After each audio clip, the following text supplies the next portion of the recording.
ओम शांति। अॼु जी मिली तारीख़ आहे 30/1/2022। अॼु अव्यक्त बाबदादा जो रिवाइज कोर्स 2/1/1990। अॼु मुरली जो टॉपिक आहे सॼे ज्ञान जो सार आहे स्मृति। अॼु समर्थ बाप पंहिंजे चारों ओर जे सर्व समर्थ ॿारनि खे ॾिसनि था। हर हिकु समर्थ ॿार पंहिंजी समृद्धि प्रमाण अॻियां वधे थो। हिन समृद्ध जीवन अर्थात सुखमय श्रेष्ठ सफलता संपन्न अलौकिक जीवन जो आधार छा आहे? हिकु शब्द स्मृति। वैसे भी सॼे ड्रामा जो खेल आहे ही विस्मृति और स्मृति जो। हिन समय स्मृति जो खेल तो हले। बाप दादा तां ब्राह्मण आत्मा इनके परिवर्तन कहिड़े आधार सां ॾिनई? सिर्फ़ स्मृति ॾियारे न कि तव्हां आत्मा आहियो, न कि शरीर। हिन स्मृति सां केतिरो अलौकिक परिवर्तन अची वियो।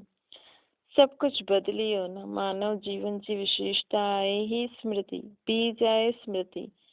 जंहिं बीज सां वृत्ति दृष्टि कृति सॼी स्थिति बदिलजंदी वेंदी आहे। हिन करे ॻाल्हि आहे जीअं स्मृति ओड़ी स्थिति। बाप फाउंडेशन स्मृति खे ही परिवर्तन कई न। जॾहिं फाउंडेशन श्रेष्ठ थी वियो त स्वतः ही पूरी जीवन श्रेष्ठ थी वेंदी आहे। केतिरी नंढी सी ॻाल्हि जो परिवर्तन कयो कि तव्हां शरीर न आहियो, आत्मा आहियो। ये परिवर्तन थींदे ही आत्मा मास्टर सर्वशक्तिवान थियण जे कारण स्मृति ईंदे ही समृद्धि थी वेंदी आहे। आत्मा खे शक्ति अची वेंदी आहे। हाणे इहा समृद्ध जीवन केतिरी प्यारी लॻंदी आहे न। स्वयं बि समृद्ध स्वरूप ठही आहियूं। ॿियनि खे बि इहे ई स्मृति ॾियारे करे छा खां शायदि छा था ठाहियो। हिन स्मृति सां संसार बदिलजंदी वेंदो आहे। हिन ईश्वरीय संसार, इहो ईश्वरीय संसार केतिरो प्यारो आहे न। चाहे सेवा अर्थ संसारी आत्माउनि सां गॾु रहूं था, लेकिन मन सदा अलौकिक संसार में रहंदो आहे। छो जी बाबा जी रोज़ रोज़ ॻाल्हियूं ॿुधंदा आहियूं, वीचार कंदा आहियूं। दुनिया में रहंदे हुए बि त अलॻि त लॻंदो ई आहे न। इनखे चइबो आहे स्मृति स्वरूप। कोई बि परिस्थिति अची वञे, लेकिन स्मृति स्वरूप आत्मा समृद्ध थियण जे कारण परिस्थितियुनि खे छा सम्झंदी आहे? हिकु खेल। कॾहिं घबराईंदी न आहे। भले केतिरी बि वॾी परिस्थिति अची वञे, लेकिन समृद्ध आत्मा जे लाइ मंजिल ते पहुचण जे लाइ इहे सभु रास्ता न साइड सीन लॻंदा आहिनि। जेकी शक्तिशाली आत्मा हूंदी आहे न, हुन जे लाइ परिस्थिति हिकु साइड सीन आहिनि, अर्थात रास्ते जा नज़ारा। हाणे त असां पंहिंजे मंज़िल जे लाइ निकिरी विया आहियूं। पोइ विच में कोई परिस्थिति, कोई ॻाल्हि थी अचे त इहे त जीअं रास्ते जा नज़ारा आहिनि। साइड सीन त सुठी लॻंदी आहे न। माण्हू ख़र्चो करे बि साइड सीन ॾिसण वेंदा आहिनि। हिते बि अॼुकल्ह आबू दर्शन करण वेंदा आहिनि। अगरि रास्ते में साइड सीन न हुजे त उहो रास्तो सुठो न लॻंदो, बोर थी वेंदासीं न। ईअं ई स्मृति स्वरूप समृद्ध आत्माउनि जे लाइ इहे परिस्थिति चओ, पेपर चओ, विघ्न चओ, प्रॉब्लम्स चओ, इहे सभु साइड सीन हूंदा आहिनि। स्मृति में आहे ही हीअ मंज़िल जा साइड सीन अनगिनत बार असां पार कया आहिनि। Nothing new. हिन जो बि फाउंडेशन छा थियो? स्मृति। अगरि इहे स्मृति भुलिजी वञूं, अर्थात फाउंडेशन हिली वञे त जीवन जी पूरी बिल्डिंग ई हिलण लॻी वञे। कीअं छा थो थिए? लेकिन स्मृति पक्की आहे त हा, तव्हां त अचल आहियो न। हाणे सॼी पढ़ाई जा जेका 4 सब्जेक्ट आहिनि, हुननि जो आधार बि छा आहे? स्मृति। बाबा चवनि था ॾिसो, सभिनि खां मुख्य सब्जेक्ट यादि आहे। यादि अर्थात स्मृति। मां केरु, बाप केरु। ॿी सब्जेक्ट आहे ज्ञान। ज्ञान में असांखे रचता और रचना जो ज्ञान मिलियो आहे। हुन जो बि फाउंडेशन स्मृति ॾियारे न बाबा कि अनादि छा हुयो, आदि में छा हुयो, हाणे वर्तमान समय में तव्हां छा आहियो। ब्रह्मण सो फरिश्ता, फरिश्तो सो देवताऊं। केतिरी बार स्मृति ॾियारी न बाबा। त ज्ञान जी स्मृति आई आहे न। 3 सब्जेक्ट आहे दिव्य गुण। हाणे बाबा असांखे दिव्य गुणनि जी बि छा स्मृति ॾियारी अथई न कि तव्हां ब्राह्मणनि जा इहे गुण आहिनि। गुणनि जी लिस्ट भी स्मृति में रहंदी आहे, तॾहिं त समय प्रमाण उन गुण खे कार्य में कर्म में लॻाए सघंदा आहियूं। कोई समय स्मृति कम थियण सां छा रिज़ल्ट थींदी आहे? समय ते गुण यूज़ न करे सघंदा आहियूं। जॾहिं समय बीती वेंदो आहे पोइ स्मृति ईंदी आहे कि इहो न करिणो खपे हा, लेकिन तॾहिं स्मृति ईंदी आहे कि इहो न पियो करणु चाहियां लेकिन थी वियो, तॾहिं स्मृति ईंदी आहे न। पोइ छा थींदो आहे? अॻियां खां न कंदासीं त दिव्य गुणनि जो बि कर्म में लाइण जे लाइ समय ते स्मृति खपे न। स्मृति मुख्य हूंदी आहे न। हाणे बि पंहिंजे पाण जे मथां माण्हू हसंदा आहिनि कॾहिं कॾहिं। वैसे भी कोई ॻाल्हि व कोई चीज़ समय ते भुलिजी वञूं त उन समय छा हालत थींदी आहे? चीज़ आहे भी लेकिन समय ते यादि न अचे त घबराईंदा आहियूं, बाबा चईंदा आहिनि। पोइ ईअं बि अहिड़े बि समय ते स्मृति न हुजण जे कारण कॾहिं कॾहिं घबराइजी वेंदा आहियूं। त दिव्य गुणनि जो आधार छा थियो? सदा स्मृति स्वरूप निरंतर ऐं नेचुरल दिव्य गुण सहज हर कर्म में हर कार्य में लॻाइण जे लाइ छा ज़रूरी आहे? स्मृति। पोइ चौथो सब्जेक्ट आहे सेवा। हिन में बि अगरि स्मृति स्वरूप न ठहींदासीं कि मां विश्व कल्याणकारी आत्मा निमित्त आहियां त सेवा में सफलता न पाए सघंदासीं न। सेवा द्वारा कहिड़ी आत्मा खे स्मृति स्वरूप न ठाहे सघंदासीं जिससे असांखे न स्मृति न हूंदी कि हाणे मां कंहिंजी ठही आहियां, बाबा बि सेवादारी मां बि सेवादारी, त मूंखे बि ॿियनि जो कल्याण करिणो आहे। जेसिताईं इहो असांखे यादि न हूंदो न त असां हुन आत्मा खे बि स्मृति स्वरूप न ठाहे सघंदासीं। साथ साथ सेवा आहे ई स्वयं जी ऐं बाप जी स्मृति ॾियारणु। इहे ई त सेवा आहे न कि ख़ुदि खे बि ऐं ॿियनि खे बि ख़ुदि जी ऐं बाप जी स्मृति ॾियारणु। त चारों ई सब्जेक्ट जो फाउंडेशन छा थियो? स्मृति। सॼे ज्ञान जो सार हिकु शब्द थी वियो स्मृति। इन करे बाप दादा पहिरियों खां ई ॿुधाए थो कि लास्ट पेपर जो क्वेश्चन बि छा अचण वारो आहे? लंबो चौड़ो पेपर न हूंदो, हिकु ई क्वेश्चन जो पेपर हूंदो ऐं हिकु ई सेकेंड जो पेपर हूंदो। क्वेश्चन कहिड़ो हूंदो? नष्टो मोह स्मृति स्वरूप। अगरि असां अंत समय स्मृति स्वरूप रहंदासीं न बाबा जे हर ज्ञान जे पॉइंट्स, तॾहिं असां नष्टो मोह थी सघंदासीं। छो जी अंत समय त चारों तरफ़ हाहाकार थींदो न। तव्हांजी देह में भी कुछ न कुछ प्रॉब्लम, देह जे संबंध, पदार्थ, वस्तु, वैभव, पूरी दुनिया में छा थींदो वेंदो। अहिड़े समय में अगरि असांखे स्मृति न हूंदी त असां नष्ट मोह न थी पाईंदासीं, पोइ पेपर में पास न थी पाईंदासीं न। क्वेश्चन भी पहिरियों खां ई बाबा ॿुधाए थो। पोइ त सभी बाबा चवनि था हाणे त सभु पास थियण खपनि। सभी नंबर 1 पास थींदा या नंबर वार? डबल विदेशी कहिड़े नंबर सां पास थींदा? सभिनि चयो नंबर 1। त बाबा चई त माला खे ख़तमु करे छॾूं या अलॻि माला ठाहियूं? सभु माला में सभु नंबर 1 ईंदा त केतिरी वरी माला थींदी? त माला खे ख़तमु करे छॾूं या अलॻि माला ठाहियूं? उमंग त ॾाढो सुठो आहे। डबल फॉर्नस खे विशेष चांस आहे लास्ट टू फास्ट वञण जो। ये मार्जन आहे न। अलॻि माला ठाहींदासीं त पिकनिक जे स्थान ते रहणो पवंदो, हुते वञिणो पवंदो। इहे पसंदि अथव त अलॻि माला ठाहियूं। बाबा चई तव्हां ॿारनि जे लाइ त माला में अचण जी मार्जन रखी आहे, पहिरियों खां ई बाबा रखी अथई, अची सघंदा आहियो। अच्छा, पोइ बाबा टीचर्स खां था पुछनि। सभी टीचर्स त स्मृति स्वरूप आहिनि न। चारों ई सब्जेक्ट में स्मृति स्वरूप। महिनत जो कमु त न आहे न।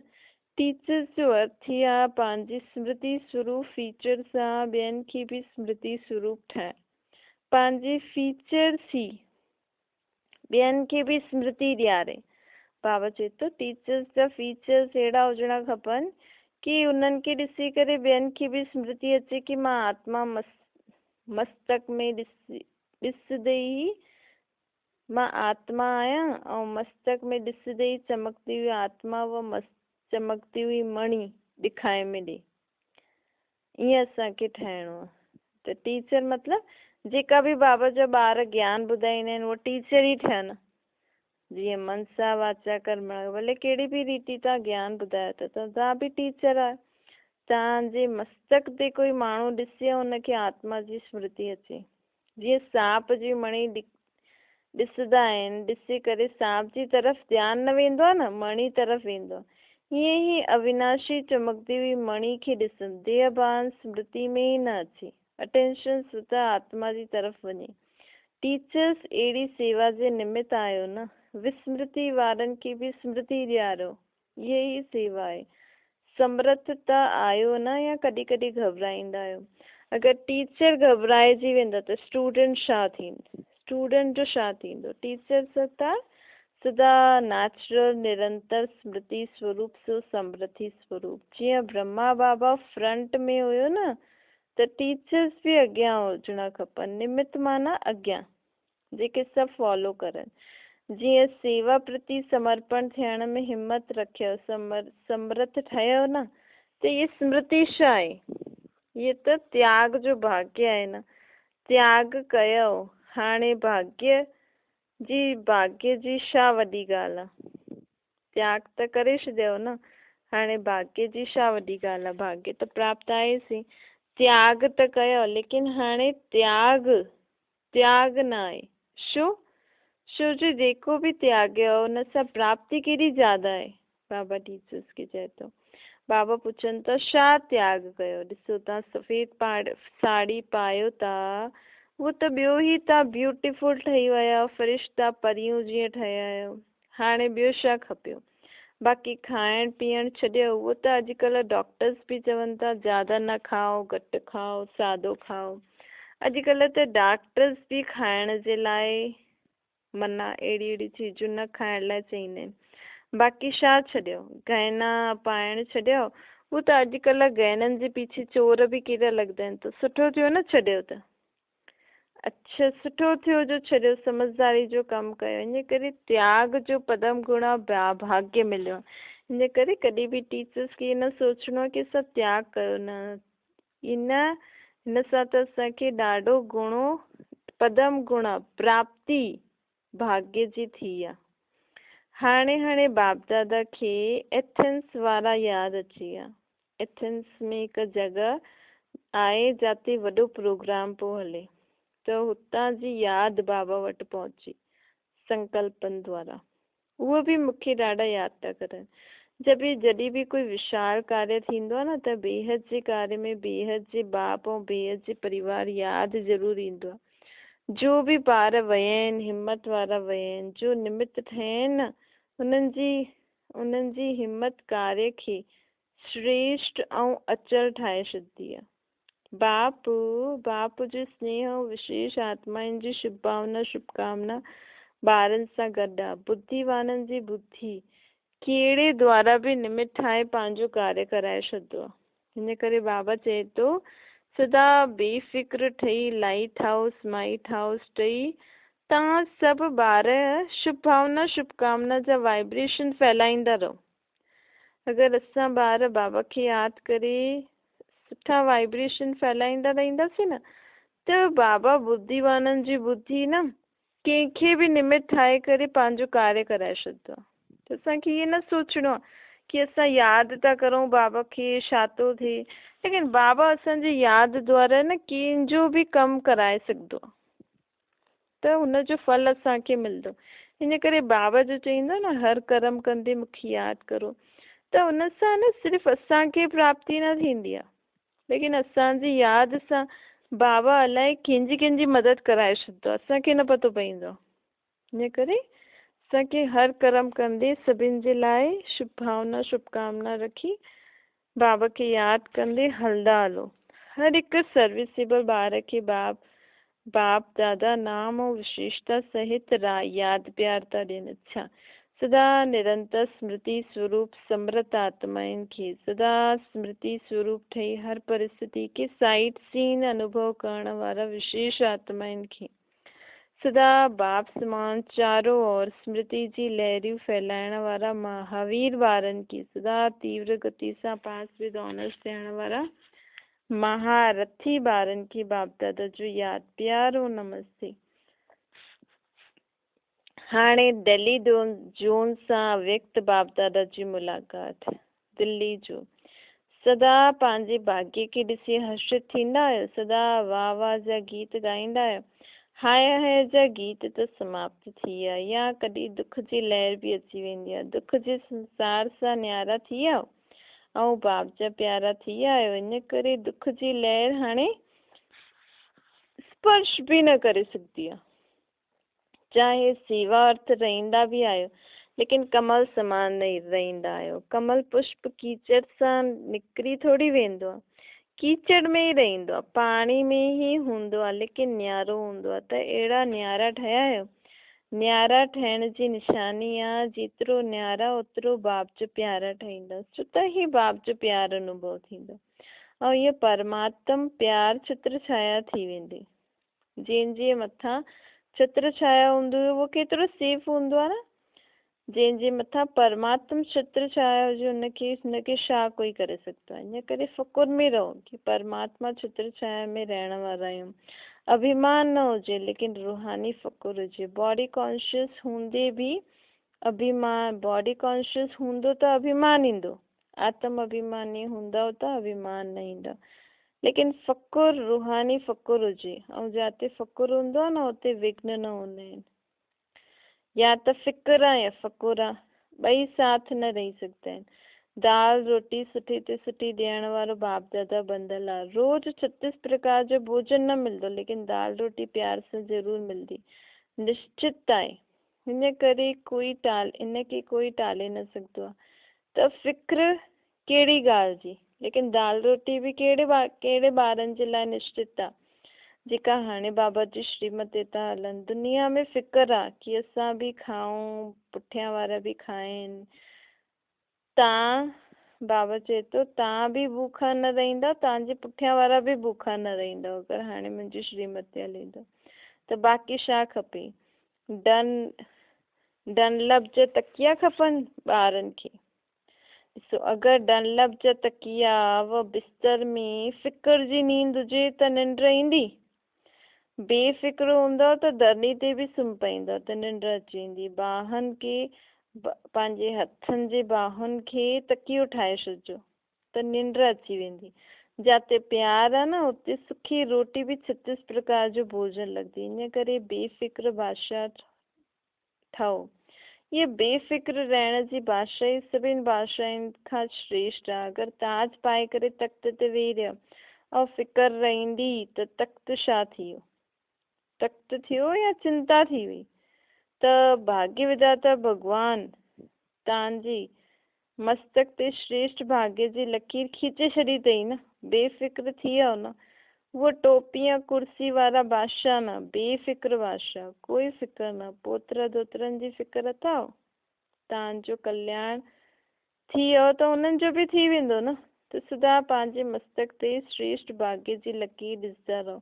वाह मुंहिंजो श्रेष्ठ ईश्वरीय भाग्य, धन दौलत जो भाग्य न, ईश्वरीय भाग्य।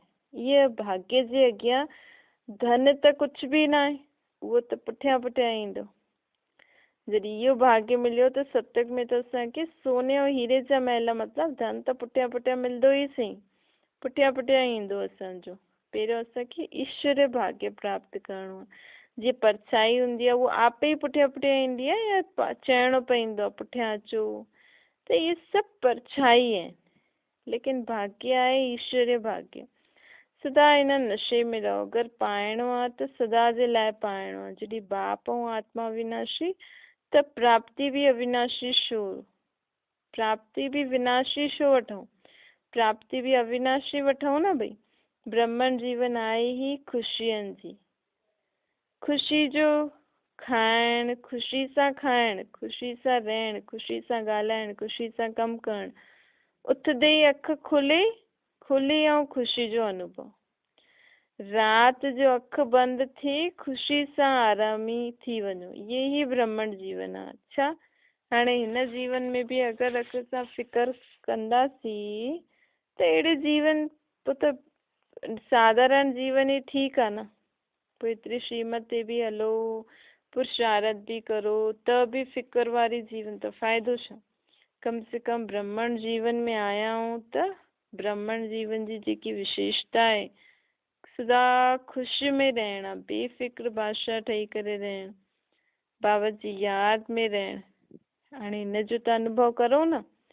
बाप दादा सां व्यक्तिगत मुलाक़ात, आज्ञाकारी थियण सां परिवार जी दुआयूं। अॼु बाप दादा जे साम्हूं गायत्री मोदी जो परिवार वेठो हुयो। बाप दादा हिन परिवार जी हिकु ॻाल्हि ॾिसी करे ॾाढी ख़ुशि थींदा आहिनि। कहिड़ी ॻाल्हि? आज्ञाकारी परिवार। एतिरो दूर सां पहुची त वियो, इहे बि दुआयूं मिलंदियूं। जो आज्ञा पालन कंदो आहे, चाहे कंहिंजी बि कई, हिकु चई ॿिए मनी, त ख़ुशी थींदी आहे न। दिलि सां ऐं हिक ॿिए सां प्रीत दुआ, दिलि सां अगरि हिक ॿिए सां प्रीत हुजे त दुआयूं निकिरदियूं। कोई सुठो दोस्त या भाउ हूंदो आहे न, अगरि चए इहे ॾाढो सुठो आहे त इहे दुआ थी वई न, दुआयूं थी वई। कंहिंखे बि हाजी करण व आज्ञा मञण, हिन जी गुप्त दुआयूं मिलदियूं आहिनि। त दुआयूं समय ते ॾाढी मदद ॾींदियूं आहिनि। हुन समय पतो न पवंदो आहे, हुन समय त साधारण ॻाल्हि लॻंदी आहे, हलो थी वियो न। लेकिन ये गुप्त दुआयूं न आत्मा खे समय ते मदद कंदियूं आहिनि। कहिड़े बि समय ते ये जमा थींदी वेंदियूं आहिनि। हिन करे बाप दादा ॾिसी करे ख़ुशि थींदा आहिनि, ख़ुशि था थियनि। चाहे कहिड़े बि कार्य जे लाइ आया त सही। ऐं इहे बि यादि रखियो कि ये परमात्मा स्थान ते, ये भी याद रखिजो कि परमात्मा स्थान ते कहिड़े बि कारण सां आयो, ॾिसण जे हिसाब सां आयो या कुझु नॉलेज जे गेन करण जे हिसाब सां आयो, पाऊं त रखियो न, त हुनजो फल मिलंदो। इहो बि घटि न आहे। बाबा जे घर कहिड़े बि कारण अनुसार, कहिड़े बि कारण जे कोई भी अगरि मनुष्य आत्मा बाबा जे घर अचे त हुनजो भाग्य ठही वेंदो आहे। इहा घटि ॻाल्हि न आहे। बाबा चए थो इहे भाग्य बि अॻियां हली करे अनुभव कंदो। हुन समय पंहिंजे खे ॾाढो भाग्यवान सम्झो कि असां बि कारण, के न के कारण अनुसार पंहिंजा पांव हुन धरती ते रखियासीं जिते भॻवानु ईंदो। हाणे पतो न पवंदो, हाणे त सोचदो पतो न छा आहे, लेकिन बाप ॼाणदो आहे कि जाने अनजाने भाग्य त जमा थी वियो न तव्हांजो। जेको बि परिवार वारा आया, निमित उहो परिवार वारनि खे था चवनि बाबा, लेकिन बाबा इहे सभिनि ॿारनि खे था चवनि कि जाने अनजाने कोई बि आत्मा बाबा जे घर आई आहे अञा ताईं त हुनजो भाग्य ठही वियो आहे। ऐं उहो भले हाणे सम्झ में न अचे, लेकिन अॻियां हली सम्झ में ईंदी कि असां अहिड़ी केॾी ऊची धरती ते पंहिंजा पांव रखी आया आहियूं। जो समय ते तव्हांखे पतो पवंदो, कम बि ईंदो पोइ। अच्छा, रशिया जे भाउ भेणनि जी यादि चक्रधारी बहन बाबा खे ॾिनई। बाबा चई सुठो आहे, थोरे समय में सफलता सुठी आहे ऐं सुठी प्यासी आत्माएं निकितियूं आहिनि। हुननि जो स्नेह बाप वटि पहुचे थो। सभिनि खे यादि प्यार लिखिजो ऐं चइजो कि बाप दादा जो स्नेह सभी ॿारनि खे सभी ॿारनि खे सहयोग ॾेई करे अॻियां वधाए थो। सुठी सेवा आहे, वधदा हलो। वरदान आहे पुरुषारथ जी यथार्थ विधि द्वारा सदा अॻियां वधण वारा सर्व सिद्धि स्वरूप ठहो। पुरुषारथ जी यथार्थ विधि आहे अनेक मुंहिंजनि खे परिवर्तन करे मुंहिंजो हिकु बाबा, इहा स्मृति में रहण। इहा आहे पुरुषारथ जी यथार्थ विधि। ऐं कुझु बि भुलिजी वञो, लेकिन इहा ॻाल्हि न भुलिजो कि मुंहिंजो त बाबा आहे। मुंहिंजो शरीर, मुंहिंजा संबंधी, मुंहिंजी चीज, मुंहिंजी वस्तु सभु भुलिजी वञो, लेकिन छा न भुलिजो, मुंहिंजो बाबा। मुंहिंजे खे यादि न करणो पवंदो आहे न, हुनजी यादि त सुत ई ईंदी आहे न। जीअं हाणे शरीर पंहिंजो आहे, शरीर जी यादि त सुत ई ईंदी आहे न, लेकिन हाणे त असांजो शरीर बि न आहे। हाणे त पहिरियों बाबा दिलि सां, मुंहिंजो बाबा दिलि सां चओ त योग शक्तिशाली थी वेंदो। त हिन सहज विधि सां सदा अॻियां वधंदे उहे सिद्धि स्वरूप ठहो।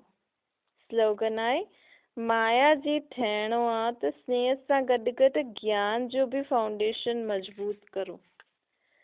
स्लोगन, लवलीन स्थिति जो अनुभव, कर्म में, वाणी में, संपर्क व संबंध में लव ऐं स्मृति व स्थिति में लवलीन रहण। जो जेतिरो लवली हूंदो न उहो ओतिरो ई लवलीन रही सघंदो आहे।